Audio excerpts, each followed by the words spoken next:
बिस्मिल्लाहिर्रहमानिर्रहीम। अस्सलाम वालेकुम। सो स्टूडेंट्स, आज हम पढ़ने वाले हैं fundamental concepts of the organic chemistry की वन शॉट को लेकर आए हैं। इस वीडियो के अंदर आपको कंप्लीट चैप्टर क्या हो जाएगा, क्रिस्टल क्लियर हो जाएगा। इस वन शॉट के अंदर आपको सारी क्वेरीज क्रिस्टल क्लियर हो जाएगी। आप जिस भी बोर्ड से ताल्लुक रखते हैं, आप सिंध से हैं, पंजाब से हैं, केपीके से हैं, बलोचिस्तान से हैं, या आप एमडी गेट की तैयारी करें, ईकेट की तैयारी करें या नीट की तैयारी करें हैं, तो सारे यहाँ से क्रिस्टल क्लियर अपने कॉन्सेप्ट को कर सकते हैं। जैसे कि स्टूडेंट्स आप लोग जानते हैं, according to your PMDC syllabus हमने आपको बायोलॉजी के 16 चैप्टर अपलोड कर दिए। आप अच्छी तरीके से बायो को कॉन्सेप्चुअली पढ़ सकते हैं। और उसके बाद हमने आपको फिजिक्स के भी 16 चैप्टर पढ़ा दिए, अब कॉन्सेप्चुअली फिजिक्स को भी क्लियर कर सकते हैं। उसके बाद हमारी केमिस्ट्री का भी अब डन होने वाला है, क्योंकि ये हमारा 13 chapter according to your PMDC होने वाला है। अभी तक अगर आप लोगों ने टीच दुआ यूट्यूब चैनल को सब्सक्राइब नहीं किया तो सब्सक्राइब लाजमी करें, बेल आइकन को प्रेस करें, ताकि आप लोगों से हमारी कोई भी वीडियो मिस ना हो सके और आप अपने कॉन्सेप्ट को ऐसे ही बिल्ड करते जाएं। तो क्रिस्टल क्लियरली स्टूडेंट्स हम पढ़ेंगे। हमारा व्हाट्सएप चैनल टीच दो को लाजमी ज्वाइन कीजिएगा, लिंक डिस्क्रिप्शन के अंदर है। वहां पर इंपॉर्टेंट नोट्स, पीडीएफ, एमसीक्यूज और लास्ट में आपको भेज जाएंगे और आपकी बहुत ज्यादा सपोर्ट की जाएगी। This is your golden chance. और हमारे इंस्टाग्राम पे भी फॉलो कर दें, अभी तक किया ही नहीं तो जाकर कर लें, टीच दुआ है। फेसबुक आप लोगों का दुआए ज़ारा, उसे भी लाजमी फॉलो करें। अभी तक आप लोगों किसी ने फॉलो नहीं किया, भाई फॉलो तो करें हमें।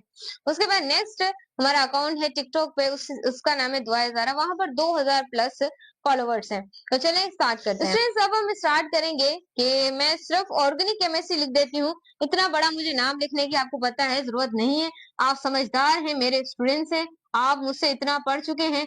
अब बस एंड होने वाला है your PMDC syllabus, and then हमारी छोटी सी जर्नी कंप्लीट हो जाएगी आप लोगों के साथ, और आप अपनी मंजिल पर इंशाल्लाह बहुत जल्द ही पहुंच जाएंगे। अब देखिए ऑर्गेनिक केमिस्ट्री क्या होती है, याद रखिएगा, मैं पढ़ा रही हूँ तो आपको क्लियर होगा। ऑर्गेनिक केमिस्ट्री एक तरह की ब्रांच ऑफ केमिस्ट्री होती है, जहां पर आप पढ़ते हैं, किसके बारे में पढ़ते हैं, आप पढ़ते हैं लिविंग ऑर्गेनिजम्स के बारे में। लिविंग ऑर्गेनिजम्स के बारे में कह सकते हैं, या कार्बन कंपाउंड्स के बारे में पढ़ते हैं, आप जो भी डेफिनेशन के अंदर डाल लें, या फिर आप हाइड्रोकार्बन्स के बारे में पढ़ते हैं, उसे सिंप्लीफाई आप ऑर्गेनिक केमिस्ट्री कहते हैं। इन तीनों चीजों के बारे में जब आप पढ़ते हैं तो इनको ही आप लोग क्या बोलते हैं, ऑर्गेनिक केमिस्ट्री कहते हैं। तो डेफिनेशन की तरफ आई होप हमें मूव ऑन होना चाहिए कि ऐसी ब्रांच है केमिस्ट्री की जहां पर आप पढ़ते हैं लिविंग ऑर्गेनिजम्स के बारे में पढ़ते हैं, हाइड्रोकार्बन्स के बारे में पढ़ते हैं, कार्बन कंपाउंड्स के बारे में पढ़ते हैं, तो ये सारी चीजों के बारे में आप पढ़ते हैं।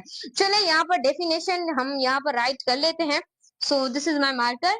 So the branch of chemistry, ये ऐसी ब्रांच होती है केमिस्ट्री की जहां पर आप क्या पढ़ते हैं, जहां पर स्टूडेंट्स आप स्टडी करते हैं, किसकी स्टडी करते हैं, लिविंग ऑर्गेनिज्म की स्टडी करते हैं।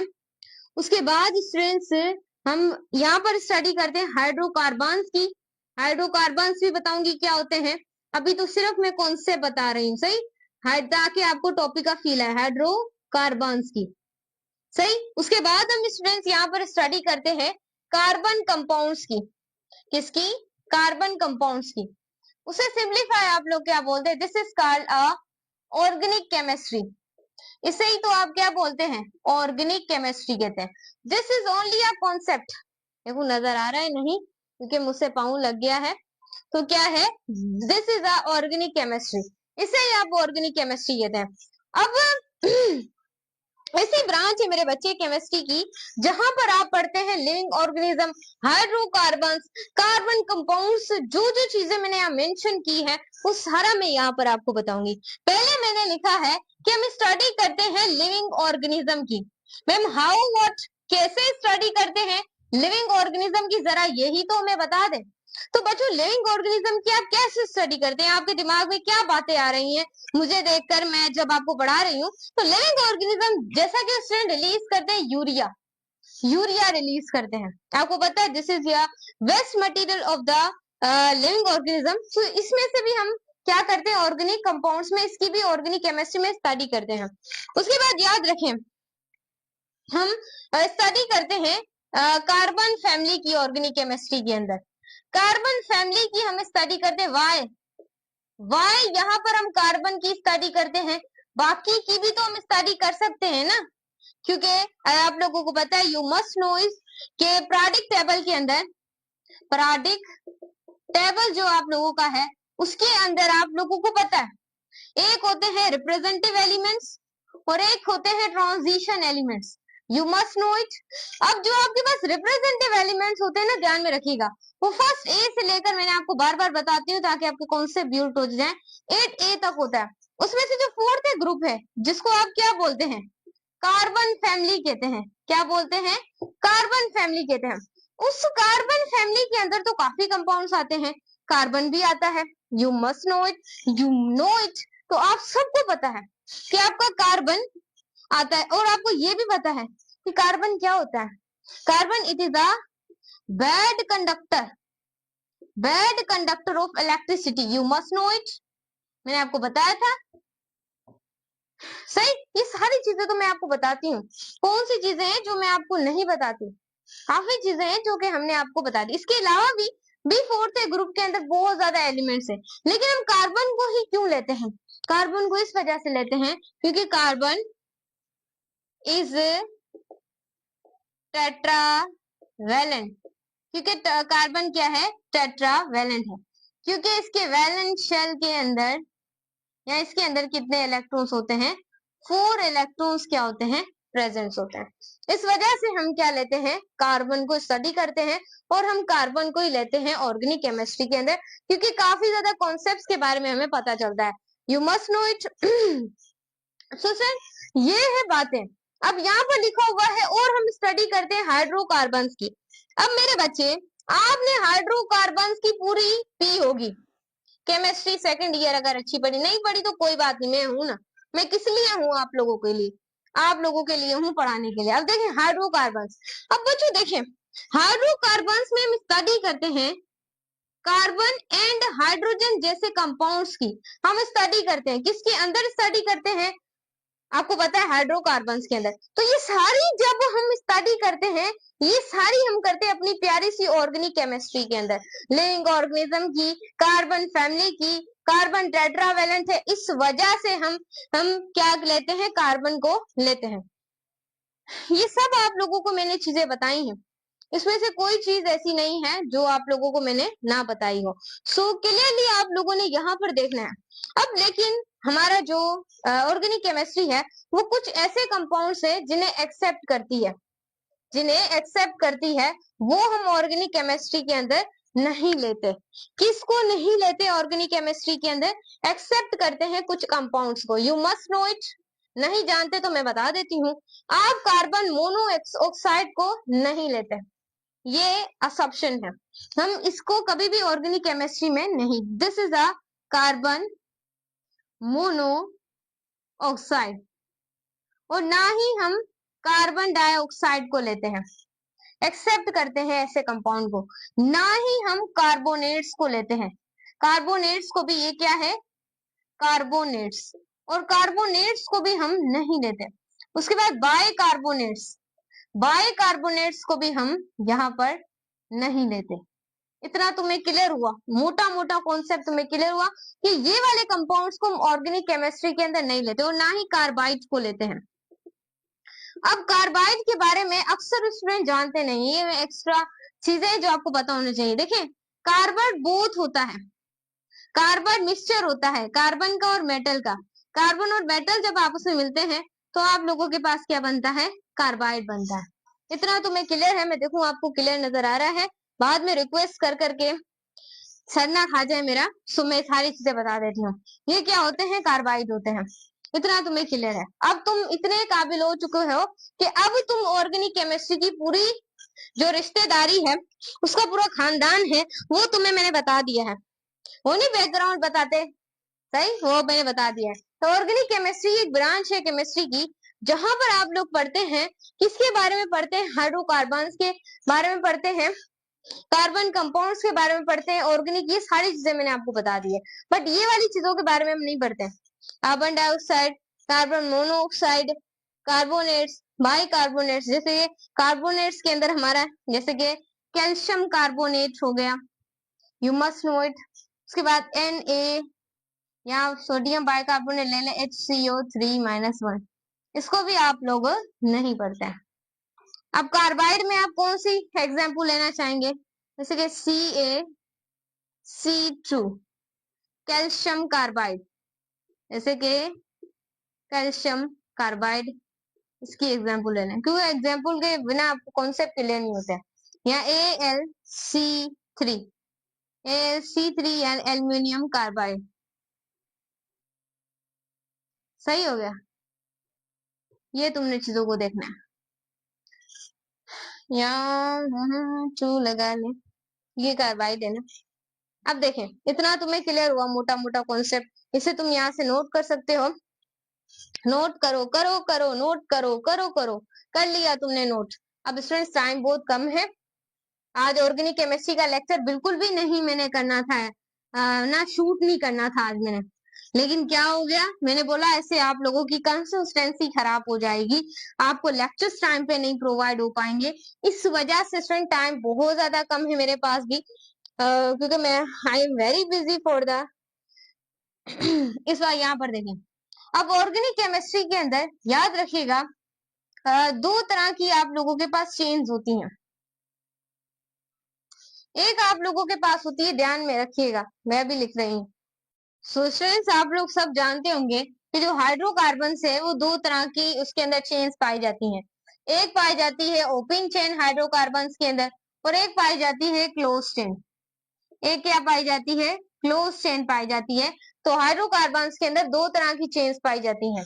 जो ओपन चेन होती है उसे हम सिंप्लीफाई क्या बोलते हैं, असाइक्लिक चेन। क्या बोलते हैं, असाइक्लिक चेन कहते हैं। उसके बाद जो क्लोज चेन होती है उस क्लोज चेन को आप लोग क्या बोलते हैं, साइक्लिक चेन। सही है, ये चीजें आपको पता होंगी कि क्लोज चेन हम लोग किसे बोलते हैं और ओपन चेन हम लोग किसे बोलते हैं। सही, ये चीजों के बारे में आप लोग सब जानते हैं। क्लियर हो गया। अब देखें, ओपन चेन को हम असाइक्लिक चेन भी बोलते हैं और इसे हम साइक्लिक चेन भी कहते हैं। अब स्टूडेंट्स याद रखिएगा, जो आप लोगों के पास ओपन चेन है जिसे आप असाइक्लिक चेन कह रहे हैं, उसके अंदर दो तरह के कंपाउंड्स होते हैं। एक होते हैं सैचुरेटेड और एक आप लोगों के पास क्या होते हैं, अनसैचुरेटेड। एक क्या होते हैं, अनसैचुरेटेड। इन कॉन्सेप्ट को आपने बिल्ड करते रहना है। ये देखें, जो असाइक्लिक चेन जिसे open chain of the hydrocarbons कह रहे हैं, एक सैचुरेटेड और दूसरा अनसैचुरेटेड। सैचुरेटेड के अंदर सिंगल बॉन्ड एग्जिस्ट करता है, सबको पता है क्या एग्जिस्ट करता है, सिंगल बॉन्ड होता है। और सिंगल बॉन्ड की रिप्रेजेंटेशन क्या होती है, कुछ ऐसे। अनसैचुरेटेड के अंदर याद रखिएगा, डबल बॉन्ड भी एग्जिस्ट करता है और ट्रिपल बॉन्ड भी एग्जिस्ट करता है। Double and triple bond existence, सारी चीजें यहाँ पर छाप दूंगी, बस तुमने साथ साथ लेकर चलते जाना है। और सैचुरेटेड जो हाइड्रोकार्बन्स होते हैं उसे हम सिंप्लीफाई, क्योंकि इसके अंदर आपके क्या पाए जाते हैं, अल्केन पाए जाते हैं, और इसके अंदर आप लगे पाई जाती है अल्कीन पाई जाती है और अल्काइन पाए जाते हैं, और अल्काइन पाए जाते हैं। सो अल्केन इसके अंदर आएगा, सैचुरेटेड के अंदर वो सैचुरेटेड होगा, और अन जो सैचुरेटेड है उसके अंदर आपके देखें, हाइड्रोकार्बन के अंदर एक अल्केन अल्कीन अल्काइन होते हैं ना। सो सैचुरेटेड के अंदर आपके अल्केन आ जाते हैं, अनसैचुरेटेड के अंदर आपके अल्कीन आ जाते हैं, और क्या आ जाते हैं, अल्काइन आ जाते हैं। इतना कॉन्सेप्ट तुम्हें क्लियर हुआ। अब ये जो अल्कीन है, इसको आप सिंप्लीफाई कहते हैं पैराफिन्स। क्या बोलते हैं, पैराफिन्स कहते हैं। और अल्कीन को आप सिंप्लीफाई कहते हैं ऑयलोफिन्स। ऑयलोफिन्स कहते हैं, सही। ऑयलफिन्स या ऑयलोफिन्स आप देख लीजिएगा, यही कुछ कहते हैं। नेक्स्ट आप लोगों के पास है, देखो नीचे नजर आएगा या नहीं, मैं थोड़ा सा चेकअप कर लूं। हाँ, थोड़ा सा नजर आ जाएगा। अब इसमें यहाँ पर आप लोगों ने देखना है, ध्यान में रखना है कि अब नाम कैसे बनेंगे। अब अगर CH3 है तो यहाँ पर क्या बनेगा, CH3। इसे हम सिंप्लीफाई क्या बोलेंगे, मीथेन कहेंगे। अगर C2H6 होगा तो सिंप्लीफाई हम उसे क्या बोलेंगे, आप लोग सब जो जानते हैं, इनसे वाकिफ हैं, इनको सिंप्लीफाई बोलेंगे इथेन। सही हो गया। अगर C3H8 होगा तो सिंप्लीफाई आप इसे कहेंगे प्रोपेन। क्या बोलेंगे, एन। देखें, अल्केन के अंदर हमेशा एन फैमिली लगती है। अल्कीन के अंदर जो अल्कीन्स होते हैं हाइड्रोकार्बन, उसके अंदर क्या लगती है, इन फैमिली लगती है। अल्केन के अंदर सिंगल बॉन्ड, अल्कीन के अंदर डबल बॉन्ड, और अल्काइन के अंदर आइन लग जाता है, इसका मतलब है ट्रिपल बॉन्ड की बात हो रही है। सही। उसके बाद देखें, अगर C4H10 आ जाए, दिस इज कॉल्ड ब्यूटेन, इसे हम क्या बोलते हैं, ब्यूटेन कहते हैं। अगर C5H12 आ जाए तो सिंप्लीफाई हम उसे कहते हैं pentane, this is called pentane, Ben Ten नहीं पेंटेन है ये, ध्यान में रखिएगा। यहाँ से नजर नहीं आ रहा आप लोगों को, बस ब्यूटेन थोड़ा सा नजर आ रहा है, तो पेंटेन को हम यहाँ से स्टार्ट कर लेते हैं। सही है। सो मैं यहाँ पर स्टार्ट कर रही हूँ उसकी बात। सो अगर C5H12 आ जाए तो आप लोगों के पास क्या होगा, पेंटेन होगा, बस ANN फैमिली लगानी है। सो C6, और अगर H14 हो जाए तो सिंप्लीफाई इसे हेक्सेन कहेंगे, बस 10 तक की जो है काउंटिंग वो ही आती है। उसके बाद क्या है, C7H16, दिस इज कॉल्ड, इसे आप कहेंगे हेप्टेन, क्या बोलेंगे, हेप्टेन कहेंगे, बस एन फैमिली लगानी है। C8H18 हो जाए तो आप लोगों के पास क्या होगी, ऑक्टेन, और अगर C9H20 आ जाए, दिस इज कॉल्ड ननेन। उसके बाद C10H22 आ जाए, this is called decal, sorry detain, sorry deca है ना, तो यहाँ पर हो जाएगा डिकेन। सही है। सो इस तरीके से ये आपकी क्या है, जब भी अल्केन आ जाए तो आपने यही चीजें याद रखनी है। कितने, 10 नाम। CH3 होगा, मीथेन कहेंगे। C2H6 होगा, एन फैमिली, इसका मतलब अल्केन है। उसके बाद C3H10 होगा, प्रोपेन होगा। C4H10 होगा, ब्यूटेन होगा। उसके बाद C5H12 होगा, पेंटेन होगा। C6H14 होगा, हेक्सेन होगा। C7H16 होगा, हेप्टेन होगा। C8H18 होगा, ऑक्टेन होगा। C, यहाँ पर क्या हो गया ना मेरे बच्चे, ना 9H20 होगा तो क्या होगा, ननेन। C10H20 होगा तो डिकेन। बस ये आप इसको डबल करते जाएंगे, 3 को 6, फिर 6 से 8, 8 से 10, ऐसे तुम लोगों ने क्या करते जाना है, डबल करते जाना है। इतना तुम्हें कॉन्सेप्ट क्लियर हो गया, यू कैन बिल्ड इट। अब हमारे पास आती है अल्कीन्स। अब यही बात को तुमने आइन में यहाँ पर मैं लिख सकती हूँ, बिल्कुल मैम, यहाँ तक हमें क्लियर है। अब मेरे बच्चे यहाँ से आप शुरू कर दें, आपने सिर्फ इन लगाना है। यहाँ पर क्या हो जाएगी, यहाँ पर क्या हो जाएगा, मिथीन, और यहाँ पर क्या हो जाएगा, इथीन, सिर्फ E का इजाफा कर रहे हैं। यहाँ पर क्या हो जाएगा, प्रोपीन, यहाँ पर क्या हो जाएगा, ब्यूटीन, बस E लगाना है। यहाँ पर क्या हो जाएगा, पेंटीन, पेंटीन हो जाएगा। यहाँ पर क्या हो जाएगा, हेक्सीन, यहाँ पर क्या हो जाएगा, हेप्टीन, यहाँ पर क्या हो जाएगा, ऑक्टीन, यहाँ पर क्या हो जाएगा, ननीन, यहाँ पर क्या हो जाएगा, डेकीन। सो ये चीजें देखो आपको नजर आ रही है नहीं, बाद में रिक्वेस्ट ना करते रहे। देखें यहाँ से आपको नजर नहीं आया, कुछ भी नजर नहीं आया जो मैंने लिखा है यहाँ पर। सो यहाँ पर आप लोगों ने देखना है, मैं थोड़ा सा इसको पीछे कर लेती हूँ ताकि आपको नजर आ सके, ऑर्गेनिक केमिस्ट्री में दमाल आ सके। सही है। सो ये चीजें आपने क्या करनी है, याद रखनी है। मैं थोड़ा सा इसे पीछे कर लेती हूँ ताकि आपके कॉन्सेप्ट्स क्या हो जाए, क्रिस्टल क्लियर हो जाए। तो मैं यहाँ पर इसको सीधा कर लेती हूँ जल्दी जल्दी से। सो स्टूडेंट्स अब तुम्हें सब नजर आ रहा होगा, और तुम अब सब क्लियर होगा तुम्हें। अब देखो, अब हम यही बात कर लेते हैं नई फैमिली की। बस आपने अल्काइन की बात होगी तो आपने क्या करना है, लगा देना है मिथाइन, बस YNE लगा देना है। यहाँ पर हो जाएगा इथाइन, यहाँ पर क्या हो जाएगा, प्रोपाइन, यहाँ पर क्या हो जाएगा, ब्यूटाइल, यहाँ पर तुम खुद लगा दो, pentyl, hexyl, heptyl, octyl, nonyl, decyl. अब इतना तुम्हें क्लियर हो गया, इतना तुम्हें क्या हो गया, मुझे चक्कर ही आने लग गए। सो ये चीजें तुमने क्या करनी है, याद रखनी है। भाई गर्मी बहुत ज्यादा है ना, आज हद कर दी गर्मी ने। सो स्टूडेंट्स यहाँ पर आप लोगों को आई थिंक क्लियर हो गया हो। और ये थी बच्चों आपकी कहानी, जो कि थी ये वाली साइक्लिक वाली, ये साइक्लिक वाली हम लोगों ने इतनी देर से साइक्लिक वाली कहानी कर रहे हैं। अब अगर हम बात करें साइक्लिक वाली, अब हम क्लोज चेन की बात करें जिसे हम साइक्लिक चेन कहते हैं। अब साइक्लिक चेन के अंदर भी मजीद आप लोगों के पास दो तरह की आ जाती है। एक आपके पास होती है होमोजीनियस, एक होता है हेट्रोजीनियस। इसको हम पहले आप इसे नोट कर लें, क्योंकि अब हम क्लोज चेन की हेडिंग लगाएंगे और आपको स्टूडेंट्स मैंने आपको ये चीजें तो बता दी, लेकिन एक और चीज सुन ले, अपने फॉर्मूले को याद रखना है, सवाल आ सकता है। जैसे कि आप लोगों को पता है कि एल्केन का फॉर्मूला आता है CnH2n+2, सही, CnH2n+2। उसके बाद अल्कीन, अल्कीन का फॉर्मूला है CnH2n। उसके बाद अल्काइन का फॉर्मूला CnH2n-1। सो ये फॉर्मूलाज आपने क्या करने याद रखने हैं। अब मुझे लग रहा है कि मेरे स्टूडेंट्स मेरे साथ आगे बिल्कुल बढ़ रहे हैं। सो ये चीजें तुमने क्लियर कर ली।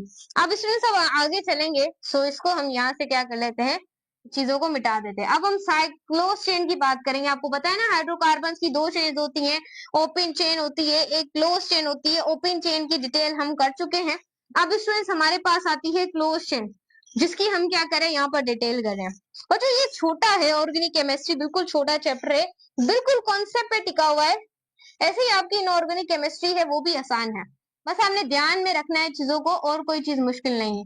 अब देखिए आप लोगों के पास ऑर्गेनिक केमिस्ट्री के अंदर आप लोग पढ़ते हैं, एक हमारे पास होती है, अब मैं बड़ा सा लिख देती हूँ क्लोज चेन।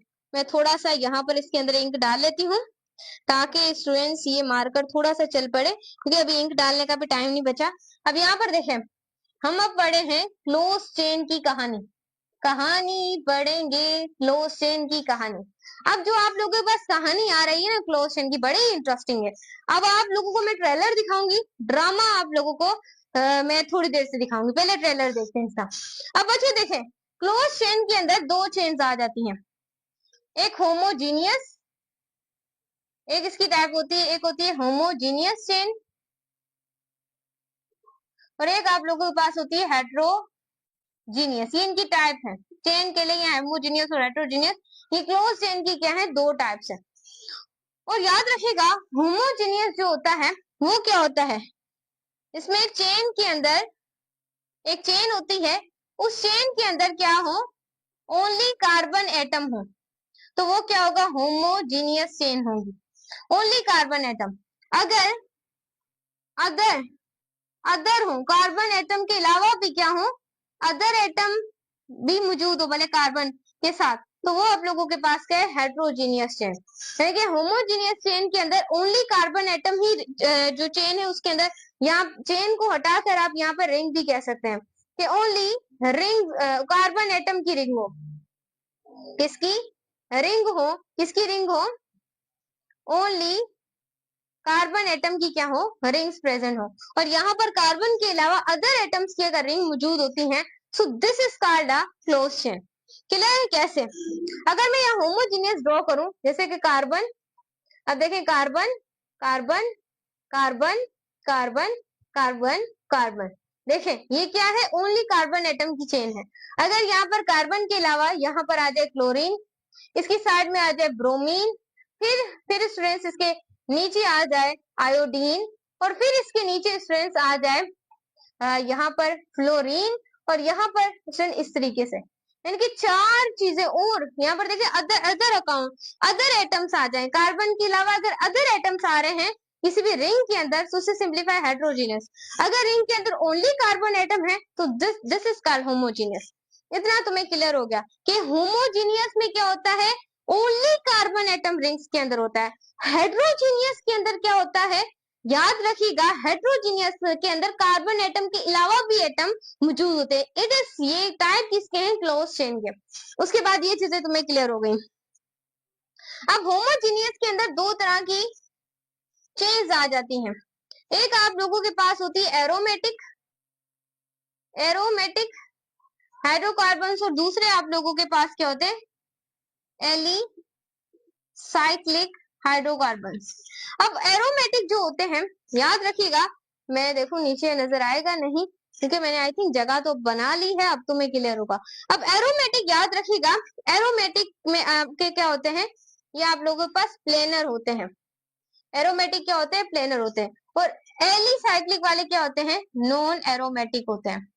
एरोमेटिक, एरोमेटिक, सही है। अब प्लेनर होते हैं, क्यों प्लेनर होते हैं एरोमेटिक, क्योंकि इसके अंदर नो कार्बन sp3 हाइब्रिडाइजेशन, यहाँ पर कार्बन की कोई sp3 हाइब्रिडाइजेशन नहीं, यानी कि 4 कार्बन कि सिग्मा बॉन्ड हम यहाँ पर, कि जो सिग्मा बॉन्ड है वो हम यहाँ पर नहीं बना सकते, नो सिग्मा बॉन्ड। यहाँ पर 4 सिग्मा बॉन्ड नहीं हो सकते प्लेनर के अंदर। तो यहाँ पर हम एरोमेटिक के अंदर कार्बन की sp3 जो हाइब्रिडाइजेशन है वो हम यहाँ पर नहीं कर सकते। क्लियर है? इतना क्लियर है। और बच्चों ये अल्टरनेट करता है, किसको अल्टरनेट करता है? Aromatic chain of hydrocarbon alternate करता है पाई बॉन्ड को। किसको? पाई बॉन्ड को ये अल्टरनेट करता है। उसके बाद ये हक्कर रूल्स को फॉलो करता है। हक्कर जो रूल्स होता है उसे फॉलो करता है, जो आप जानते होंगे 4n+2, और यहाँ पर क्या हो जाएगा? पाई 6 इलेक्ट्रॉन, पाई 6 इलेक्ट्रॉन। सो ये आप लोगों को पता होगा। सो तुम्हें यहाँ पर क्या हो गया? क्लियर हो गया। सो सिर्फ ये हक्कर रूल्स है कि जो वैलेंस शेल में है वो एरोमेटिक के अंदर जो इलेक्ट्रॉन्स है वो 6 होने चाहिए, इस वजह से मैंने 6 इलेक्ट्रॉन लिख लिया। तो हक्कर्स रूल्स को एरोमेटिक कंपाउंड्स को क्या करना पड़ेगा? फॉलो करना पड़ेगा। ये चीज तुमने क्या कर ली? क्लियर कर ली। सही हो गया। अब तुम, मेरे ख्याल से तुम इस कॉन्सेप्ट पर आगे बढ़ने के काबिल हो चुके हो। सो यहाँ पर तुम एग्जाम्पल ले सकते हो बेंजीन की। किसकी एग्जाम्पल ले सकते हो? बेंजीन की एग्जाम्पल ले सकते हो। क्लियर है? सो दिस इज अ बेंजीन।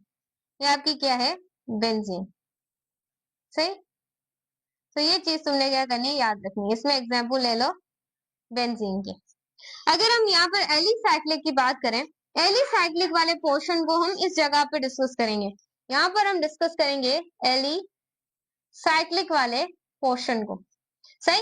जो एलिसाइक्लिक आप लोगों के पास होते हैं उसके अंदर आप लोगों के पास एक आता है साइक्लो अल्केन, और एक आप लोगों के पास होता है साइक्लो अल्कीन, और एक आप लोगों के पास होता है साइक्लो अल्काइन। मैं इतनी छोटी जगह पे तो ये चीज नहीं आएगी, सो मैं थोड़ा सा इसको नीचे लिख देती हूँ। 2 पे आ जाएगा साइक्लो अल्कीन, और थर्ड पे आ जाएगा साइक्लो सुसन। ये यहाँ से मिटा देते हैं। सही। ये आपको खुला खुला करके अच्छे तरीके से समझ आ जाए। याद रखिएगा ये क्या है? एलिसाइक्लिक है। आपको पता ही है होमो, जो होमोजाइगस है, जो हेट्रोजाइगस है, वहां पर ये होमोजाइगस के दो टाइप थे, एरोमेटिक और एलिसाइक्लिक। सो इसमें हम पढ़े हैं। सो ये थर्ड में यहाँ पर लिख लेती हूँ। थर्ड आप लोगों के पास है साइक्लो अल्काइन। सही। अब बच्चों देखिए साइक्लो अल्केन वैसे होता क्या? आप सब जानते होंगे कि what about the cyclo alkane. अब जो साइक्लो अल्केन है, साइक्लो अल्केन के अंदर याद रखिएगा ये वाली स्ट्रक्चर्स को हमने याद रखना है, जो कि अभी मैं यहाँ पर बनाऊंगी, और बी प्रिपरेशन रहकर आप लोगों को इन शक्लों के बारे में याद रखना है। ये शक्लें हैं बहुत खूबसूरत। देखो एक बार, शक्लें मुबारक हो आप लोगों को तो चले बनाते हैं। ये आप लोगों के पास क्या है? किसी को पता है तो अभी मुझे बताएं। ये क्या है? पता है तो अभी बताएं। ये क्या है ना? ये क्या है? क्या है? क्या है? अब ये क्या है? अब ये क्या है? इसकी तो शक्ल ही नहीं बन रही मुझसे। कुछ इस तरीके से बनाएंगे हम। सही। अब यहाँ पर भी ऐसे करके, ऐसे करके, ऐसे करके एमडी गेट को करेंगे क्लियर तुम लोग। हमारा तो क्लियर है, अब तुम कर लो क्लियर। अब देखो ऐसे करके, अब तुम क्या करोगे बच्चों? मुझसे ना इसकी शक्ल नहीं सही तरीके से बन रही। इसकी शक्ल बहुत खूबसूरत है। अब ये वही आप लोगों के पास बेंजीन वाली स्ट्रक्चर ही है, एक बार बनाई है। यहाँ पर देखें, ये बेंजीन की स्ट्रक्चर बन जाना तू। यहाँ पर बनेगी बेंजीन की स्ट्रक्चर। ये बनी बेंजीन की स्ट्रक्चर। अब यहाँ पर भी बिल्कुल ऐसे साइकिल। यहाँ पर देखें जरा तुम, यहाँ पर भी देखो जरा तुम। ये देखें, यहाँ से भी बन गई और कुछ ऐसे भी करके बन गई। अब स्टूडेंट्स यहाँ पर देखो, एक है एलिसाइक्लिक के अंदर साइक्लोअल्केन, एक है साइक्लोअल्कीन और एक है साइक्लोअल्काइन। अब यहाँ पर आप देखें कि जो आप लोगों के पास साइक्लोअल्कीन है, साइक्लोअल्कीन के अंदर जो पहला आप लोगों को दिख रहा है, इसे सिंप्लीफाई आप कहेंगे साइक्लोअल्केन। ये देखें, ये क्या है? आप थर्ड से स्टार्ट करते हैं। थर्ड आप लोगों के पास क्या है, आपको पता होगा, मैं बता इस वजह से तो पहले बताई थी। इसे आप कहेंगे साइक्लोप्रोपेन, इसे आप कहेंगे साइक्लोब्यूटेन, इसे आप कहेंगे साइक्लोहेक्सेन, इसे आप कहेंगे साइक्लोपेंटेन, इसे आप सिंप्लीफाई कहेंगे साइक्लोहेक्सेन। ये स्ट्रक्चर्स आपने याद रखनी है, बी प्रिपरेशन। उसके बाद आई होप यू अंडरस्टैंड। उसके बाद यहाँ पर भी आप ऐसे करेंगे, ये क्या होगा, वही साइक्लोप्रोपीन होगा ये, क्योंकि ये अल्कीन की बात हो रही है। ये हो जाएगा साइक्लोब्यूटीन, ये हो जाएगा साइक्लोब्यूटीन, ये हो जाएगा साइक्लोप्रोपीन होगा ना, प्रोपीन हो गया, पेंटीन होगा ना, पेंटीन। और ये आपके पास क्या हो जाएगा, साइक्लोहेक्सेन। यहाँ पर भी बिल्कुल ऐसे ही है, ये हो जाएगा साइक्लोप्रोपाइन, ये हो जाएगा साइक्लोब्यूटाइन, ये हो जाएगा साइक्लोपेंटाइन, ये हो जाएगा साइक्लोहेक्साइन। मारा ना जूता, हम किसको मारा, किसी को भी नहीं। अब बच्चों मैंने बोला था कि मैं आपको टीजर दे दिया है, फिल्म अभी बाकी है या मूवी अभी बाकी है, ये बोला था मैंने। तुम्हें टीजर में ही सारा कुछ पढ़ा दिया, अभी तो फिल्म तो मैंने तुम्हें दिखाई नहीं। फिल्म तुमने देख ली है, क्यों देखी है, क्योंकि मैंने आपको सिंपली सारा कॉन्सेप्ट बता दिया। क्या आपको पता है कि क्लोज चेन के दो थे, एक होमोजीनियस और हेट्रोजीनियस। होमोजीनियस के अंदर भी दो थे, एक था एरोमेटिक और दूसरा आप लोगों के पास क्या था, यू मस्ट नो इट। एक आपके पास एरोमेटिक है तो दूसरा क्या है, दूसरा आपके पास है एलिसाइक्लिक। सो होमो जो आप लोगों के पास होमोजीनियस था, जो कि आप लोग एरोमेटिक था। एरोमेटिक क्या थी, एरोमेटिक प्लेनर थी, उसमें sp3 हाइब्रिडाइजेशन नहीं थी, हकर रूल्स को वो फॉलो कर रही थी, अल्टरनेट कर रही थी वो पाई बॉन्ड्स को। ये चीज तुमने उसके बारे में पढ़ी। एलिसाइक्लिक के अंदर मैंने तुम्हें साइक्लोअल्केन बताया, साइक्लोअल्कीन बताया, साइक्लोअल्काइन बताया, और ये सारी चीजें मैंने आपको बताया। अब यहाँ पर आप इसकी कर सकते हैं arranging it, then and then. Clear हो गया इतना, इसे नोट कर ले क्योंकि अब हम आगे चलेंगे। कर लें स्टूडेंट्स, नोट आउट कर लें आप लोगों से, कोई चीज ना रह जाए आप लोगों से। सो स्टूडेंट्स बिस्मिल्लाहिर्रहमानिर्रहीम, अस्सलाम वालेकुम। सो स्टूडेंट्स आज हम पढ़ने वाले हैं आइसोमेरिज्म। आइसोमेरिज्म का जितने भी कॉन्सेप्ट है हम आज क्रिस्टल क्लियर करने वाले हैं। आप क्लास 12 बोर्ड्स के स्टूडेंट्स हैं, एमडी गेट या ईकेट के स्टूडेंट या नीट के स्टूडेंट है, सारे स्टूडेंट्स यहाँ से पढ़ सकते हैं कि आइसोमेरिज्म क्या था। सिंध से है, फेडरल से है, या फिर आप केपीके से, बलोचिस्तान से, इंडिया से, तो सारे यहाँ से क्रिस्टल क्लियर कर सकते हैं। अभी तक अगर आप लोगों ने टीच दो यूट्यूब चैनल को सब्सक्राइब नहीं करा तो सब्सक्राइब लाजमी करें, बेल आइकन को प्रेस करें, और मेरा व्हाट्सएप चैनल टीच दो को लाजमी ज्वाइन कीजिएगा, लिंक डिस्क्रिप्शन के अंदर है, वहां पर इंपॉर्टेंट नोट्स और पीडीएफ आप लोगों को मिलते रहते हैं। और अदर अकाउंट पे हमें फॉलो कर सकते हैं, इंस्टाग्राम टीच दुआ, टिकटॉक दुआ ज़ारा और फेसबुक दुआ ज़ारा। तो चलिए स्टार्ट करते हैं। तो आपके पास आइसोमेरिज्म क्या होता है, आइसो का मतलब होता है सेम, आप सबको पता है। अब देखें आइसोमेरिज्म का मतलब ये होता है कि जब जो ऑर्गेनिक कंपाउंड है उनका मोलिकुलर फॉर्मूला क्या हो, ऑर्गेनिक कंपाउंड उनका मोलिकुलर फॉर्मूला क्या हो, सेम हो, लेकिन स्ट्रक्चरल फॉर्मूला डिफरेंट हो, दिस इज कॉल्ड आइसोमेरिज्म।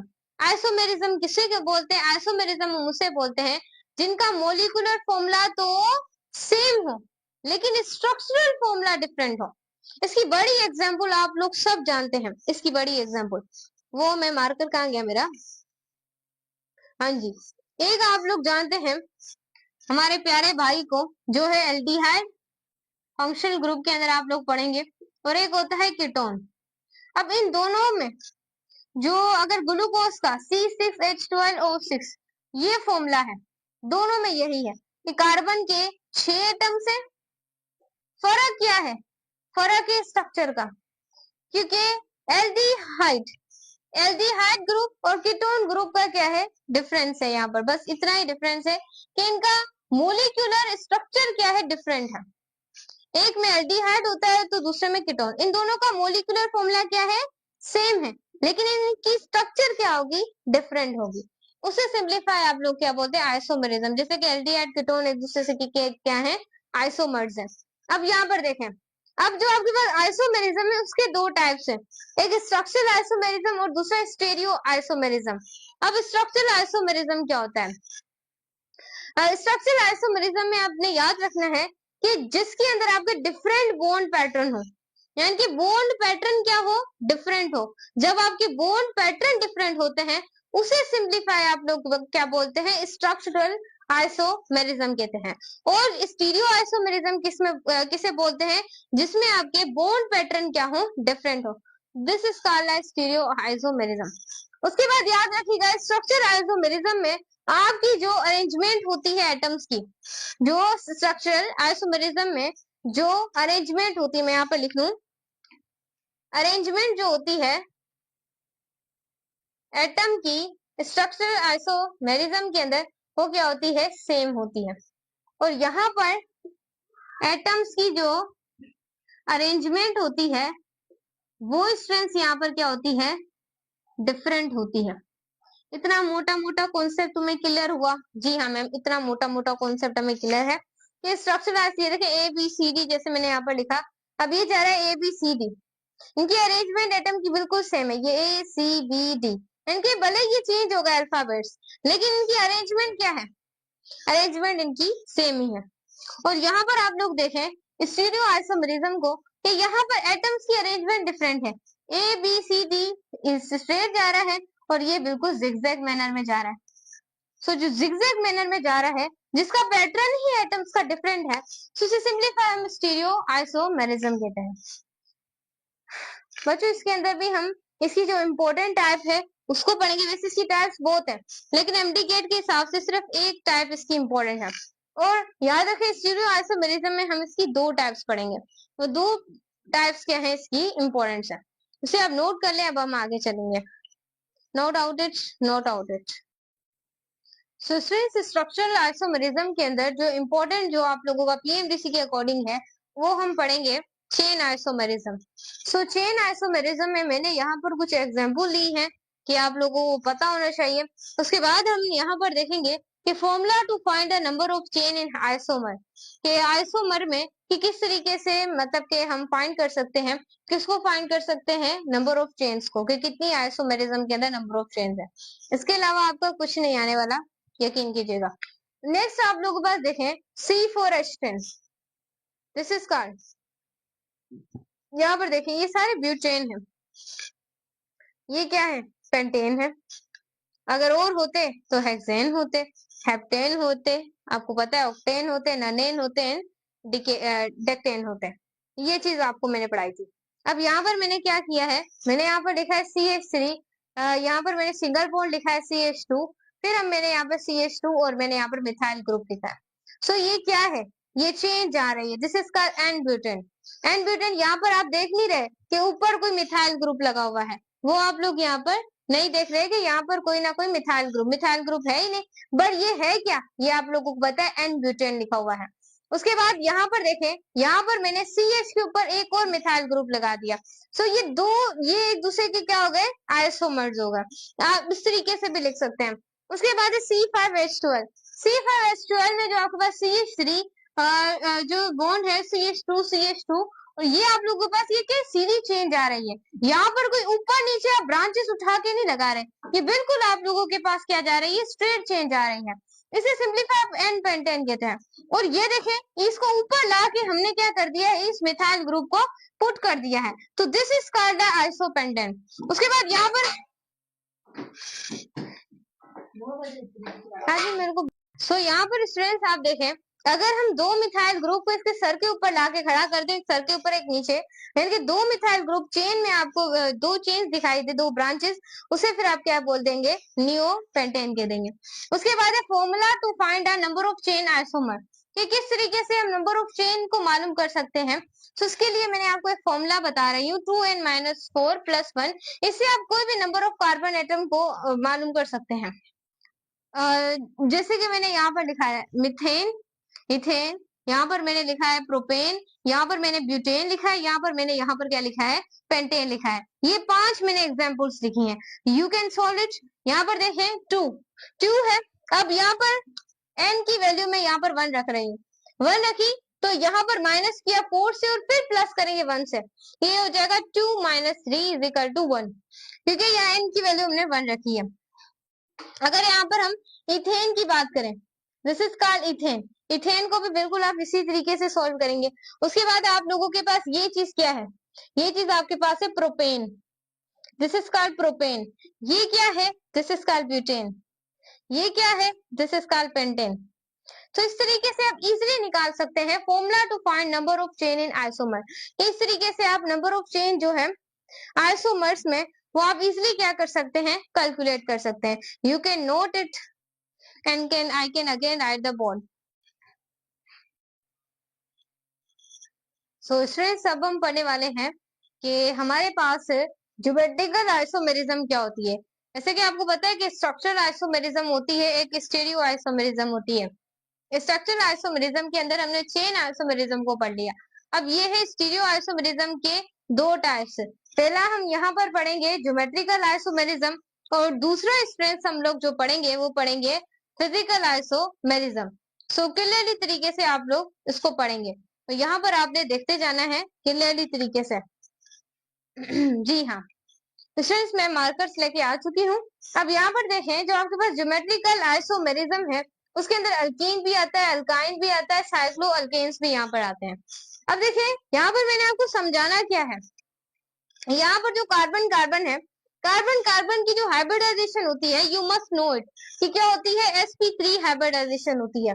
उसके बाद ये जो कार्बन कार्बन की जो रोटेशन बनती है वो क्या होती है, sp, वो फ्री रोटेशन होती है। जब सिंगल बॉन्ड होता है कार्बन के दरमियान में, जब सिंगल बॉन्ड होता है और उसकी जो हाइब्रिडाइजेशन होती है वो sp3 जब होती है, तो वहां पर आपकी क्या होती है, फ्री रोटेशन होती है। उसके बाद अगर कार्बन कार्बन जो है उसके बीच में डबल बॉन्ड होगा, तो उसकी जो आप लोगों के पास रोटेशन होगी वो रिस्ट्रिक्टेड होगी। अगर कार्बन कार्बन के पास ट्रिपल बॉन्ड होता है, तो ट्रिपल बॉन्ड होने की वजह से भी जो कार्बन की आप लोगों के पास रोटेशन होगी वो क्या होगी, रिस्ट्रिक्टेड। सिंगल बॉन्ड में भी कार्बन की रोटेशन रिस्ट्रिक्टेड, और ट्रिपल बॉन्ड में भी कार्बन की जो रोटेशन है वो क्या है, रिस्ट्रिक्टेड है। उसके बाद कार्बन कार्बन अगर सिंगल बॉन्ड है तो वो क्या है, फ्री रोटेशन है। You must clear it, you know it. तो ये सब चीजें आप लोग जानते होंगे। अब याद रखिएगा, जो आप लोगों के पास ज्योमेट्रिकल आइसोमेरिज्म है उसमें पहला हमारे पास आता है सिस फेज आइसोमेरिज्म। क्या, cis phase isomerism. Cis phase isomerism आप उसे कहते हैं, it's due to a restricted pi bond. Cis phase isomerism के अंदर सिर्फ क्या बनता है, सिर्फ रिस्ट्रिक्टेड पाई बॉन्ड बनता है।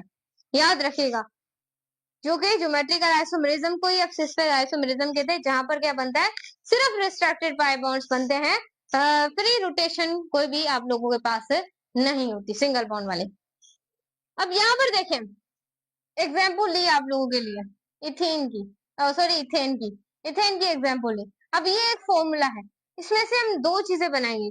अब यहाँ पर देखें, स्टीरियो आइसोमेरिज्म में मैंने आपको एक बात समझाई थी कि अरेंजमेंट डिफरेंट होगी। अरेंजमेंट यानी कि आप कोई भी कार्बन के अलावा कोई भी एटम को रख सकते हैं, ये चीज मैंने आपको बताई थी। अब यहाँ पर आप एक जगह हमने क्लोरीन रख लिया, एक जगह हमने हाइड्रोजन, फिर क्लोरीन, एक जगह हाइड्रोजन, तो ये क्या हो गई, 1 और 3 पर, ये 1 है और 3 पर आप क्या देख रहे हैं, डाई क्लोरो इथेन। 1 और 3 पर दो इथेन के ग्रुप लगे हुए हैं, एक 1 पर और दूसरा किसके ऊपर, 3 के ऊपर। ये देखें, एक 1 के ऊपर और एक 3 के ऊपर आप लोगों के क्या लगे हुए हैं, दो इथेन के ग्रुप लगे हुए, इस वजह से हम इसे कहते हैं डाई क्लोरो इथेन। उसके बाद यहाँ पर देखें, यहाँ पर 1 पर और 2 पर दो दो क्या लगे हुए हैं, इथेन के ग्रुप लगे हुए हैं। देख रहे हैं, इस वजह से मिसे, ये तो आप जानते होंगे नोमेनक्लेचर अच्छे तरीके से। इसे सिंप्लीफाई आप लोग क्या बोलते हैं, 1,2 dichloro ethane. I hope you understand, you will copy it and then I can remove it. So since आपको बताया जो आपके पास सेकंड जिसकी टाइप है वो है ऑप्टिकल आइसोमेरिज्म। सही है, आइसोमेरिज्म इसकी टाइप है। इसको पढ़ना लाजमी होता है क्योंकि इसमें से काफी एमसीक्यूज बनते हैं। इसके बाद हमारे चैप्टर के बाद फंक्शन ग्रुप है and then your chapter are completed. अब यहाँ पर देखें optical isomerism. Optical isomerism contain करते हैं कैरियर कार्बन्स को। अब ये कैरियर कार्बन्स क्या होते हैं? कैरियर कार्बन वो कार्बन होते हैं जहां अटैच होते हैं फोर डिफरेंट फंक्शनल ग्रुप। जब चार डिफरेंट फंक्शनल ग्रुप किसी भी कार्बन के ऊपर आकर अटैच हो जाएं, देखें किसी भी कार्बन के ऊपर चार अलग अलग फंक्शनल ग्रुप आकर अटैच हो जाएं, this is called a carrier carbon. उसे हम कैरियर कार्बन कहते हैं। क्लियर है? You must know it. अब देखें, मैंने आपको फिजिक्स के अंदर एक टॉपिक पढ़ाया था जिसका नाम है पोलराइजेशन ऑफ द लाइट, जो कि आपको पता है only occurs in a transverse wave. ये चीजें मैं आपको बता चुकी थी ना वहां पर। आई होप आप मेरे साथ फिजिक्स में जुड़े हो फर्स्ट ईयर क्लास में। अब देखें ये क्या है, एक अनपोलराइज्ड लाइट है।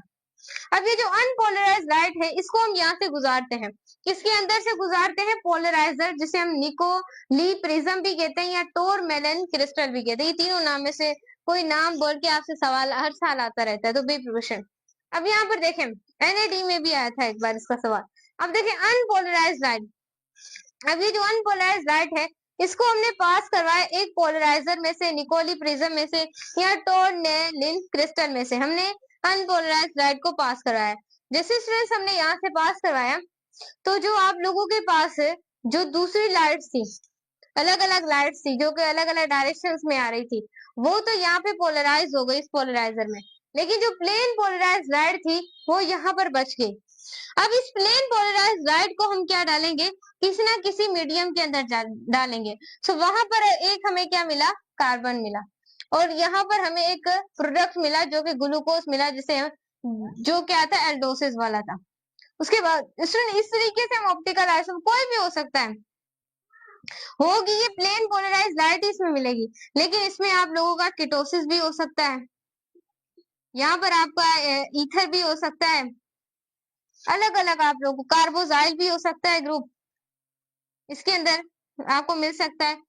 प्लेन लाइट्स में अलग अलग मिल सकते हैं, लेकिन यहाँ पर फॉर एग्जांपल हमें ग्लूकोज मिल गया, कौन सा मिला, एल्डोसिस वाला मिला, नोट इज अ कीटोसिस।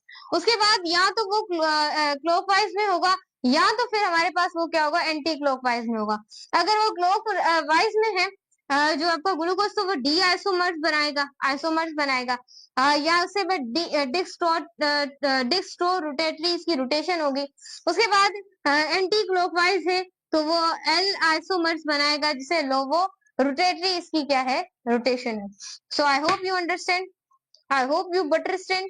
सो यहाँ पर देखें ये था ऑप्टिकल आइसोमेरिज्म, जहां पर आपके कैरियर कार्बन पाए जाते हैं, यानी एक कार्बन के ऊपर चार अलग अलग फंक्शनल ग्रुप पाए जाते हैं। यहाँ पर अनपोलराइज लाइट है, आप पोलराइजेशन में से आपने गुजारा। उसके बाद ये आपको पता है कि ये निकोली प्रिज्म इसे आप कह सकते हैं, या टोरली लिन क्रिस्टल भी कह सकते हैं। इसमें से लाइट पास हुई, फिर एक प्लेन पोलराइज लाइट हम लोगों को मिली। उसके बाद यहाँ पर हमने एक बीकर लिया, उसके अंदर हमने प्लेन लाइंस को गुजारा, तो वहां पर हमने एक प्रोडक्ट मिला जो कि ग्लूकोज, कौन सा, एल्डोसिस वाला मिला। फिर वो टूटा क्लॉकवाइज डायरेक्शन और एंटी क्लॉकवाइज डायरेक्शन में, क्लॉकवाइज होगी तो वो डी आइसोमर बनाएगा, एंटी क्लॉकवाइज होगी तो वो एल आइसोमर बनाएगा। So this is your the video, like subscribe and get share it. So students अब हम पढ़ने वाले हैं कि हमारे पास फंक्शनल ग्रुप क्या होते हैं, और फंक्शनल ग्रुप की बहुत ज्यादा डिटेल करेंगे। सो स्टूडेंट फंक्शनल ग्रुप की पहले आप डेफिनेशन पढ़ेंगे, फंक्शनल ग्रुप होते क्या हैं। देखें फंक्शनल ग्रुप एटम्स होते हैं या एक तरह का ग्रुप्स ऑफ एटम्स होते हैं जो क्या करते हैं, जो रेस्पॉन्सिबल होते हैं फिजिकल और chemical properties of the organic compounds. Physical और केमिकल जो प्रॉपर्टीज होती है ऑर्गेनिक कंपाउंड की, उसके लिए रेस्पॉन्सिबल होते हैं। देखिए मैंने सिंपल करके आप लोगों को समझा दिया कि भाई देखिए फंक्शनल ग्रुप क्या होते हैं। एक तरह का ग्रुप होता है एटम्स का। एटम्स का पूरा एक तरह का क्या होता है स्टूडेंट्स, ग्रुप होता है। याद रखिएगा, जो कि रेस्पॉन्सिबल होता है फिजिकल और जो केमिकल प्रॉपर्टीज होती है ऑर्गेनिक कंपाउंड्स की, उनके लिए। उसे सिंप्लीफाई आप लोग क्या बोलते हैं, फंक्शनल ग्रुप कहते हैं। इतना कॉन्सेप्ट आपको क्लियरिटी रख रहे हैं तो अच्छे जा रहे हैं। अब इसमें देखें, हाँ ये हमारे पास क्या है, ऐसे रेडिकल लगा होगा। ये जो आर है, आर है, देखें ये जो आर है, इस आर को कई बार हम रेडिकल भी कहते हैं, या आपने सबने सुना होगा। और इसी आर को हम अल्काइल रेडिकल भी कहते हैं। अल्काइल रेडिकल, घबराना नहीं है। और कभी हम इसे आर को कार्बन चेन भी कहते हैं। और इसका जो फॉर्मूला होता है वो CnH2n+1। सही, ये इसका फॉर्मूला होता है। सही। अब इसमें देखें रेडिकल क्या होता है, वेरिएबल होता है।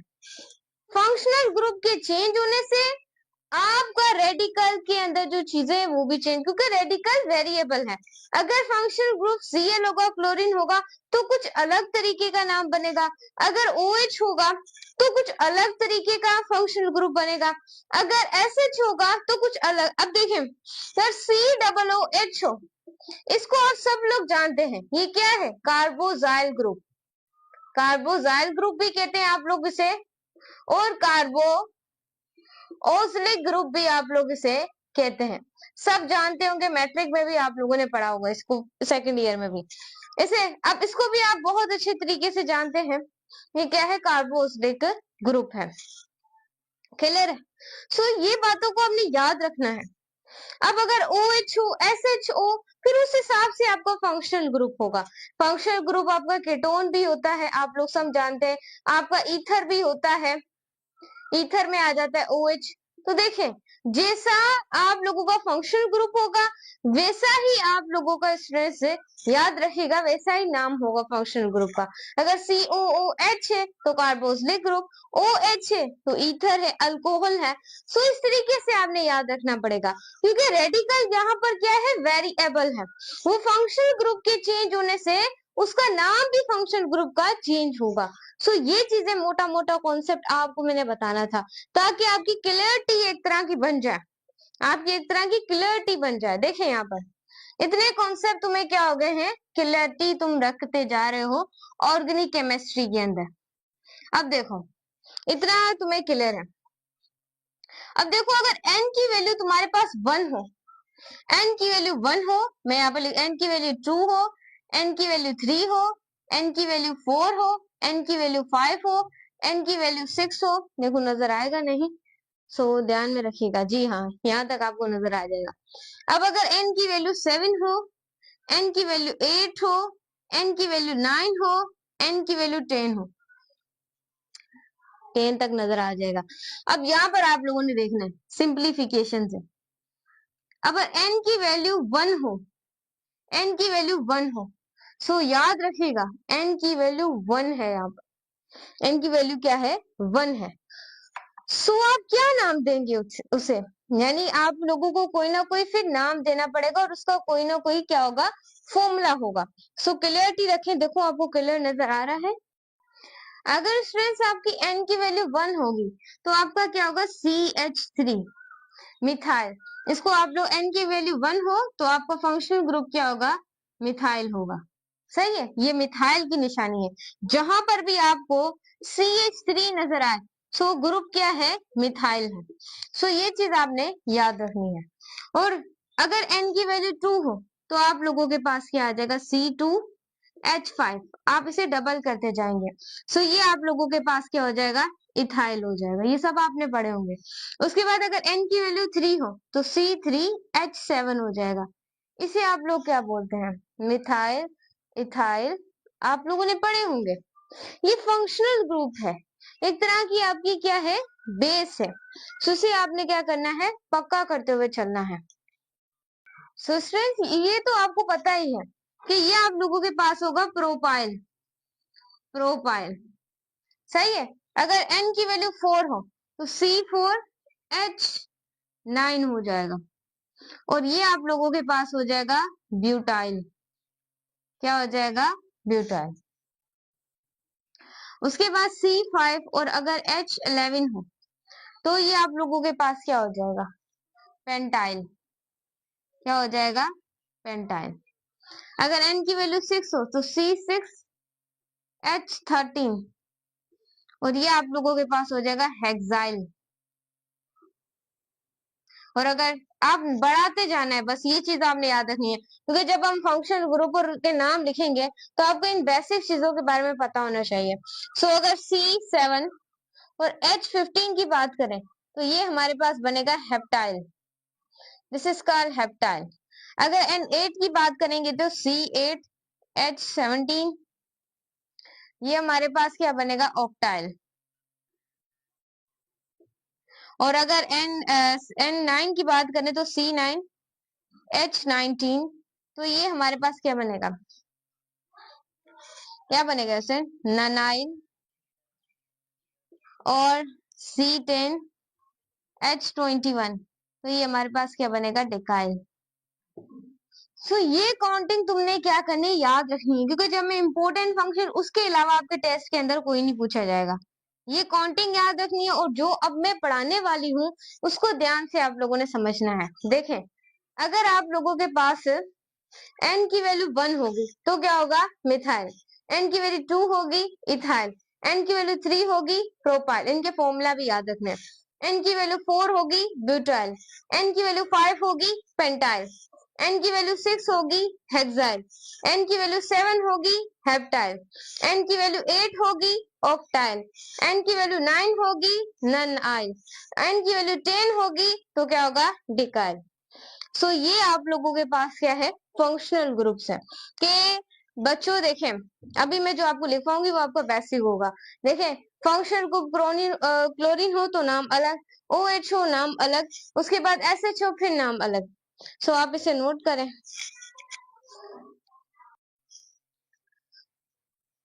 स्टूडेंट्स, यहाँ पर आप लोगों ने गौर से देखना है कि अब हमारे पास है, यहाँ पर मैंने लिखा है फंक्शनल ग्रुप और यहाँ पर मैंने लिखा है नेम ऑफ फंक्शनल ग्रुप और यहाँ पर मैंने स्टूडेंट्स लिखा है कंपाउंड, कि कंपाउंड का नाम क्या बनेगा।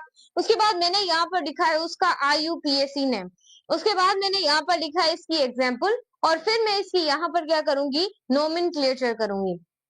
बच्चों, जो मैंने यहाँ पर आप लोगों के लिए चीजें लिखी हैं इससे बाहर आपको कोई सवाल नहीं आएगा। रिसर्च अकॉर्डिंग मैंने इनके ऊपर काफी ज्यादा रिसर्च की है और मुझे काफी ज्यादा इसके ऊपर टाइम लगता है। देखिए, एक दिन अगर मैं आपका लेक्चर शूट करती हूँ तो उसकी जो रात होती है 3 hours, then I can research it. So बच्चों, यहाँ पर इसके अलावा आपका कोई सवाल MD गेट और E गेट और डीच के अंदर नहीं आने वाला। जो फंक्शनल ग्रुप बहुत ज्यादा इंपॉर्टेंट है वो ही हर साल आते हैं, ऊपर से उठाए जाएंगे, नीचे से ये वाले उठाए जाएंगे। सो ये चीज आपने देखनी है। तो चलें अभी देखते हैं। बच्चों ये देखें, फंक्शनल ग्रुप हमारे पास क्या है? 7th group of the periodic table. आपने पढ़ा था, एक आप लोगों के पास क्या थे? Representative elements. Representative element first A से लेकर आपको पता है कितने तक होते हैं? 8A तक होते हैं। You must know it. ये चीज के बारे में आप लोग सब क्या करते हैं? जानते होंगे। उसके बाद स्टूडेंट्स, यहाँ पर आप लोगों ने देखना है कि अगर मैं आपको थोड़ी और चीजों के बारे में बताना चाहूँ, एक होते हैं ट्रांजिशन एलिमेंट। ये मैं आपको 2 चैप्टर्स में पढ़ा चुकी हूँ। ट्रांजिशन एलिमेंट में डी ब्लॉक के एलिमेंट्स आते हैं। उसके बाद फर्स्ट B से लेकर जो 8B तक आप लोगों के पास होते हैं वो क्या होते हैं? Transition elements. तो इसे आप ध्यान में रखें। स्टूडेंट्स, ट्रांजिशन एलिमेंट्स के बारे में भी पूरा चैप्टर था जो कि हमने हलवे तरीके से इसको डिस्कस किया। ये हमारा 13 चैप्टर है, आपको पता है, according to your PMDC syllabus. So ये चीजें तुम्हें क्लियर है। अब देखिए, तुम्हारे पास जो 7th group of the representative elements of the periodic table है उसके अंदर जो आपके 7th ग्रुप के फ्लोरीन क्लोरीन फ्लोरीन क्लोरीन आएगा और यहाँ पर हमारे पास आएगा ब्रोमीन। यहाँ पर हमारे पास क्या आएगा? ब्रोमीन आएगा और आयोडीन। ये जो आप लोगों के पास है ये हमारे पास क्या है? -X। इसका क्या है? फंक्शनल ग्रुप होता है, याद रखिएगा। और इस ग्रुप का नाम जितने भी लिखे नाम इनका कंपाउंड, इनका नेम ऑफ कंपाउंड, इनके कॉमन नेम कुछ भी आ सकता है। उसके बाद है इसे हम होलो ग्रुप कहते हैं, हेलोजीन फैमिली कहते हैं, इस वजह से इन्हें हेलो ग्रुप कहते हैं। और इन्हें क्लोरो ग्रुप भी कहते हैं हम लोग। इन्हें दूसरा हम लोग क्या बोलते हैं, इन्हें हम कहते हैं क्लोरो ग्रुप भी कहते हैं। उसके बाद स्टूडेंट्स इसकी अगर कंपाउंड की बात करें तो यहाँ पर एक रेडिकल आएगा और रेडिकल के साथ आपको इसका क्या लिखना पड़ेगा, फंक्शनल ग्रुप लिखना पड़ेगा। उसके बाद स्टूडेंट्स नेम ऑफ कंपाउंड। अब बताओ कि अगर आप लोगों के पास सेवंथ ग्रुप के एलिमेंट्स है फ्लोरीन, क्लोरीन, ब्रोमीन और आयोडीन, इसका जो नाम बना है वो क्या बना है, हेलो ग्रुप बना है, यानी कि क्लोरो ग्रुप बना है। तो इस वजह से ये जो कंपाउंड है ये R माइनस एक्स, यहाँ पर आप वो वाली वैल्यू मिथाइल, इथाइल, फिर आप वो फंक्शनल ग्रुप बनाए, फिर अलग सा नाम बनेगा। इस तरीके से मैंने आपको चीजें बता दी हैं। उसके बाद हमारे पास है name of compound. Okay ma'am अभी बताएं कि ये जो कंपाउंड है इसका नाम क्या बनेगा। इसका नाम या तो अल्काइल हैलाइड्स बनेगा या इसका नाम हेलो अल्केन्स बनेगा, हेलो अल्केन्स। उसके बाद ये कॉमन नेम, इनका कॉमन नेम क्या है, अल्काइल हैलाइड। इनका कॉमन नेम बच्चों क्या है, अल्काइल हैलाइड। उसके बाद ये IUPAC, international union pure applied chemistry, याद रखिएगा this is the full form on then IUPAC। उसके बाद है हेलो अल्केन्स, हम लोग इसे कहते हैं। और इसकी एग्जांपल C3H। अब आपको अगर मैं नोमेनक्लेचर इसकी करके दिखाऊं, nomenclature is the halwa topic. आपको पता है ना कि नोमेनक्लेचर बहुत आसान होती है, बस कॉन्सेप्चुअल होती है, याद करना होता है उन्हें। फर्स्ट ईयर भी बहुत आसान थी, जो कि मैं पढ़ा चुकी हूँ, मेरे बच्चों को क्लियर होगी। अब देखिए यहाँ पर नोमेनक्लेचर, ये देखिए CH3 मैंने क्या होता है, मिथाइल गैस, उसे मार्श गैस भी कहते हैं। सही, ये चीज आपने याद रखनी है। और इसे मिथाइल क्लोराइड भी कहेंगे या क्लोरोमिथाइल भी कह सकते हैं हम इसे। तो ये इसकी क्या होगी, नोमेनक्लेचर होगी। क्लियर है मेरे बच्चे।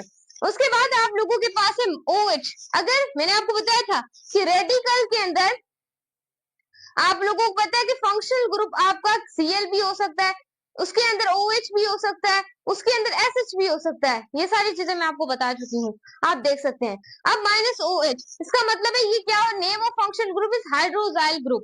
उसके बाद इसे आप कंपाउंड को कैसे लिखेंगे, एक रेडिकल होगा और यहाँ पर OH का ग्रुप होगा। सही हो गया। उसके बाद यहाँ पर देखें कि कंपाउंड क्या बनेगा, कंपाउंड बनेगा तुम्हारे पास अल्कोहल बनेगा। और अगर मैं इसका कॉमन नेम लिखना चाहूँ तो वो आप लोगों के पास क्या बनेगा, अल्काइल अल्कोहल बनेगा। उसके बाद IUPAC में अगर मैं इसका नाम देखना चाहूँ OH का, तो अल्काइल अल्कोहल है। उसके बाद अगर मैं इसमें एग्जाम्पल इसकी देखना चाहूँ तो ये मिथाइल अल्कोहल है, मिथाइल अल्कोहल, अगर इसकी मैं IUPAC भी करना चाहूँ। सही हो गया। उसके बाद आप लोगों के पास है NH2, इसे तो आप जानते होंगे, protein of the biological molecule में भी मैंने आपको पढ़ाया था। ये क्या है, इसका नेम ऑफ फंक्शन ग्रुप क्या है, अमाइनो ग्रुप है। उसके बाद इसके कंपाउंड क्या है, एक साइड रेडिकल होगा और दूसरे साइड वो अमाइन ग्रुप आपका लगा होगा। और उसके बाद नेम ऑफ कंपाउंड क्या बनेगा, अमाइंस बनेगा। उसके बाद IUPAC में अगर मैं इसका नाम देखना चाहूँ, कॉमन नेम इसका अल्काइल अमाइंस है। और उसके बाद अगर मैं देखना चाहूँ IUPAC में इसका जो नाम है वो है अल्काइन अमाइन। उसके बाद अगर मैं इसकी एग्जाम्पल में देखना चाहूँ तो एग्जाम्पल इसकी होगी मिथाइल अमाइन। ये क्या है, मिथाइल अमाइन। आप खुद ही बता सकते हैं, बहुत आसान अब हो गई है, IUPAC तो सारे बच्चों को आती होगी। उसके बाद है -CN, यानी कि साइनो ग्रुप। इसका नेम क्या है, फंक्शनल ग्रुप का साइनो ग्रुप। उसके बाद ये कंपाउंड R होगा, इसमें ट्रिपल बॉन्ड लगे, आपको पता है एक सिंगल बॉन्ड होता है, एक डबल बॉन्ड होता है और एक ट्रिपल बॉन्ड होता है, यू मस्ट नो इट। सो ये चीज आपने याद रखनी है। उसके बाद इनके दरमियान में क्या होता है, ट्रिपल बॉन्ड होता है। क्लियर है, एक सिग्मा के लें, ये पाई के लें, ये आपको पता ही होगा। उसके बाद हमारे पास है नेम ऑफ कंपाउंड, ये क्या बना, साइनाइड्स नाइट्रेट, साइनाइड नाइट्रेट। उसके बाद इसका कॉमन नेम आप लोगों के पास क्या है, अल्काइल साइनेट। उसके बाद इसका IUPAC नेम क्या है, अल्केन नाइट्रेट। उसके बाद इसकी एग्जाम्पल क्या है, CH3। यहाँ पर आपने क्या लिखना है, ये क्या है, दिस इज ये क्या है, आप लोगों ने पढ़ा होगा, हाइफन पढ़ा होगा, डैशेस, बट यहाँ इंग्लिश की बात नहीं करें, आप छोड़ दे इसे। CH3 माइनस या जो भी कह लें आप लोग, या डंडा कह लें, तो ये क्या है, ट्रिपल बॉन्ड N। तो ये आपके पास क्या बना, मिथाइल साइनाइड, आपने याद रखना है। उसके बाद नेक्स्ट आप लोगों के पास -COH। इसको तो मेरे बच्चे सारे जानते होंगे, इन तीनों से आप वाकिफ होंगे। ये आपके मेरे तो फेवरेट रह चुके हैं, ये 2 साल पहले मेरे तो ये फेवरेट रह चुके हैं। Functional group. अब देखें -COH, इसका मतलब है ये फंक्शनल ग्रुप है। और उसके बाद इसका name of functional group aldehyde, सब जानते हैं इसे। आप जब पढ़े होते हैं मेरे ख्याल से, जब आप कार्बोहाइड्रेट को पढ़े होते हैं, सो कार्बोहाइड्रेट के अंदर आप इन दो ग्रुप के बारे में अच्छे तरीके से पढ़ लेते हैं, अल्डिहाइड और कीटोन के बारे में। आपको पता है ग्लूकोज की जिसका स्ट्रक्चरल फॉर्मूला इस तरीके से आप पढ़ते होते हैं, ये एल्डिहाइड है। उसके बाद compound C double bond O, इसकी शो करेंगे एक तरफ हाइड्रोजन लाजमी, लेकिन कीटोन में दोनों साइड क्या होते हैं, रेडिकल होते हैं। ये चीज तुमने याद रखनी है कि एल्डिहाइड में एक तरफ रेडिकल होगा और एक तरफ क्या होगा, हाइड्रोजन मौजूद होगा। लेकिन एक तीर से दो निशाने कर लें, तो बच्चों ये है सेम ही एल्डिहाइड और कीटोन। फर्क इतना है कि यहाँ पर इनमें दोनों जगह रेडिकल लगा लेते हैं, इसमें एक जगह हम रेडिकल कोई भी लगा ले, मिथाइल लगा सकते हैं, इथाइल लगा सकते हैं C2H5, उसके बाद हम प्रोपाइल लगा सकते हैं C3H7, उसके बाद हम यहाँ हेक्साइल लगा सकते हैं C3H9, सही है, सॉरी ये ब्यूटाइल है, यहाँ फिर ब्यूटाइल लगा सकते हैं, क्यों भी लगा ले आप C5H11, यहाँ तो हम इसे प्रोपाइल लगा सकते हैं, सॉरी पेंटाइल। सही, ये सारी चीजों के बारे में मैं इस वजह से बता चुकी हूँ। आप यहाँ पर कोई भी फंक्शनल ग्रुप लगा सकते हैं। अगर यहाँ CH3 लगा लें तो भी सही है, मिथाइल लगा लें, तो यहाँ पर दोनों साइड क्या लगेगा, रेडिकल लगेगा। बस ये डिफरेंस है, ओनली डिफरेंस है। उसके बाद नेक्स्ट आप लोगों के पास है यहाँ पर इनके नेम ऑफ कंपाउंड या इनके कॉमन नेम, इनके IUPAC नेम, यहाँ पर इनकी एग्जाम्पल और यहाँ पर इनकी क्या दी हुई है, नोमेनक्लेचर दी हुई है, बी अंडरस्टैंड। उसके बाद यहाँ पर देखें, जी हाँ, इसका नेम ऑफ कंपाउंड एल्डिहाइड है, कॉमन नेम इसका है एल्डिहाइड, कॉमन नेम इसका क्या है, एल्डिहाइड। क्लियरली नजर आ रहा है, क्या है मेरे बच्चे, एल्डिहाइड है। इतना तुम्हें क्लियर है, मोटा मोटा कॉन्सेप्ट है स्टूडेंट, कोई बड़ी बात नहीं है इसको पढ़ना। बच्चों जैसी चीजें ऑर्गेनिक केमिस्ट्री मुश्किल नहीं है, ना इनऑर्गेनिक केमिस्ट्री मुश्किल है, हाइड्रोकार्बन्स भी आसान है। मैं पढ़ाऊंगी तो सब आसान लगेगा, देखिएगा बस। उसके बाद क्या है, यहाँ पर IUPAC name alkane nitride, sorry ये रहा ना, अल्केनॉल कहेंगे। उसके बाद यहाँ पर हमारे पास क्या होगा, फॉर एग्जाम्पल एल्डिहाइड की तरफ हमने दोनों तरफ क्या लगा दिए, एक तरफ हाइड्रोजन था, एक तरफ हमने H लगा लिया। उसके बाद नोमेनक्लेचर में हमें फॉर्मल डिहाइड कहते हैं, सही हो गया। उसके बाद नेक्स्ट आप लोगों के पास है COH, जहां पर भी COH, बच्चों ये सवाल लाजमी आता है कि COH का जो नेम ऑफ फंक्शनल ग्रुप है उसे हम कार्बोक्सिलिक ग्रुप कहते हैं या कार्बोजाइल ग्रुप भी कहते हैं, as you know it, carboxyl group. अब इसमें डबल बॉन्ड के साथ O होगा और साथ में OH होगा और एक रेडिकल होगा, इसे सिंपलीफाई कार्बोजाइलिक एसिड भी कहते हैं। इसका नेम ऑफ कंपाउंड, इसे कॉमन नेम इसका लैक्टिक एसिड कहते हैं, कॉमन नेम इसे हम लैक्टिक एसिड कहते हैं, IUPAC नेम इसे अल्कोनिक एसिड कहते हैं। उसके बाद यहाँ पर क्या है, ये COOH, इस तरीके से हमने लिख दिया C डबल बॉन्ड O, यहाँ पर क्या लिख दिया OH। सही, मजा आता है ये चीज पढ़ाने में। अब नोमेनक्लेचर का होगा फॉर्मिक एसिड या मिथोनिक एसिड, फॉर्मिक एसिड भी हम इसे कहते हैं नोमेनक्लेचर में, और हम इसे मिथोनिक एसिड भी कहते हैं। उसके बाद नेक्स्ट हमारे पास है, जो कि आपका पता ही है, यहाँ से मैं आपको बताऊंगी क्या है, नेम ऑफ कंपाउंड कीटोन्स, इसका कॉमन नेम अल्काइल कीटोन। उसके बाद IUPAC में से अल्कोन कहते हैं। उसके बाद example C double bond O, दोनों साइड हम मिथाइल लगा सकते हैं क्योंकि radical on the both side, ये मैंने आपको बताया था। उसके बाद इसे हम कहेंगे डाई मिथाइल कीटोन। देखें डाई क्यों कहा, एक ये मिथाइल और दूसरा ये मिथाइल, दो मिथाइल हो गए जिसे डाई मिथाइल कह दिया।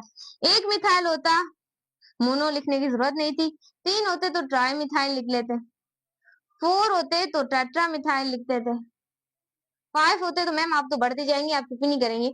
सो यहाँ से आप इसे नोट कर लें क्योंकि अब हम आगे चलेंगे।